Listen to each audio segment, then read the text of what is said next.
जलप्रवाह पावितस्थले कलेवलम्ब्य लम्बिताम्बुजङ्गतुङ्गमालिकां ढमड्ढमड्ढमन्निनादमड्ढमर्वयं चकार चण्डताण्डवं तनोतु न शिव शिवम्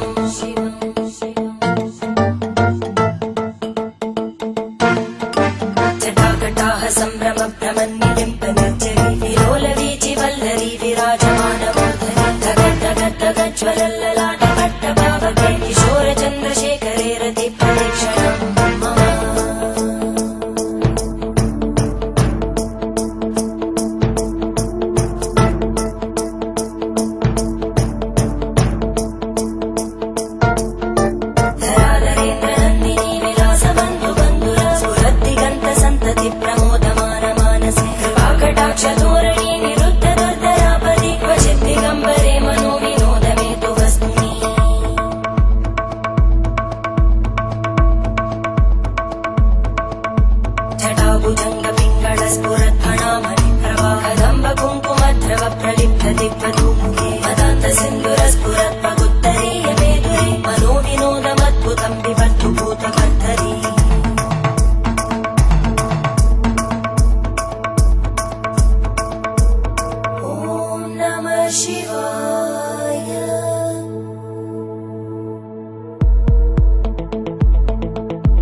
शिवं भजाम्यहं सदा शिवं भजाम्यहम् ॐ नमः शिवाय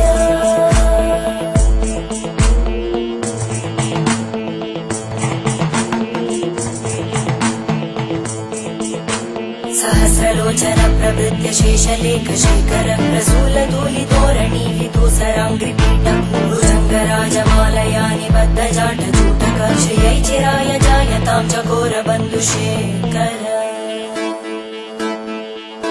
ललाटजल्परज्वलद्धनञ्जय स्फुलिङ्गभाविपीतपञ्चसायकं नमन्निलिम्पनायकं सुधामयूखलेखया विराजमानशेखरं महाकपालि सम्पदे शिरोजटानमस्कुता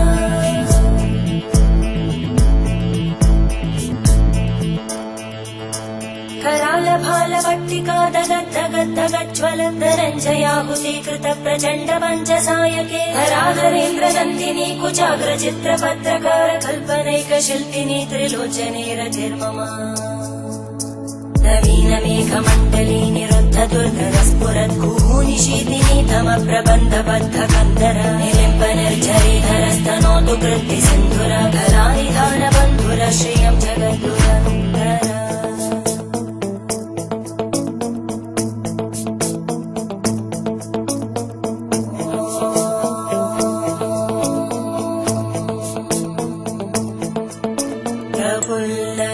प्रफुल्लनीलपङ्कज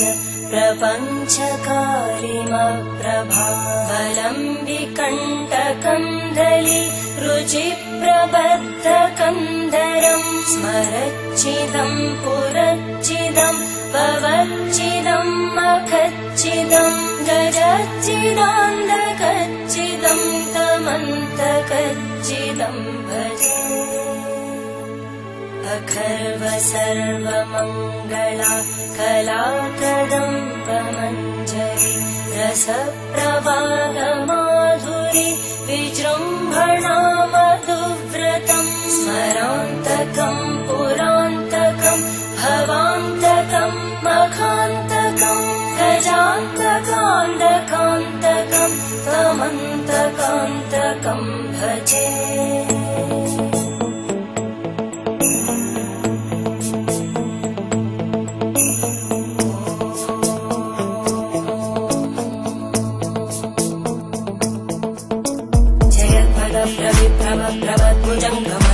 विनिर्गमत्क्रमस्फुरत्करालभालव्यवानिमित्तिमित्तिमित्वनं मृदङ्गतुङ्गमङ्गल परिक्रम प्रवर्तित प्रचण्डताण्डव शिव त्रिशक्तिचक्रकल्पयोर्भुजङ्गमौक्तिकस्रजोगरिष्ठरत्नलोष्टयोः सुहृद्विपक्षपक्षयोर्नारविन्दचक्षुषो प्रजामहि महेन्द्रयोः समप्रवृत्तिकक्कदा सदा शिवं भजाम्यहम्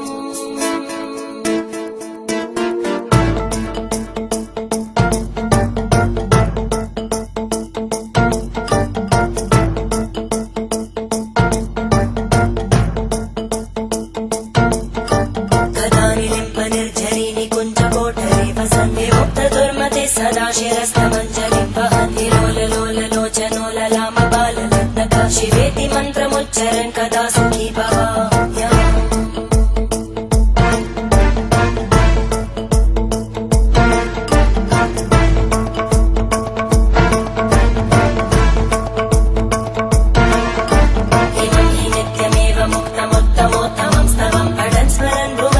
विशुद्धिमेति सन्ततं हरे गुरौ सुभक्तिमाशु याति नान्यथा गतिं विमो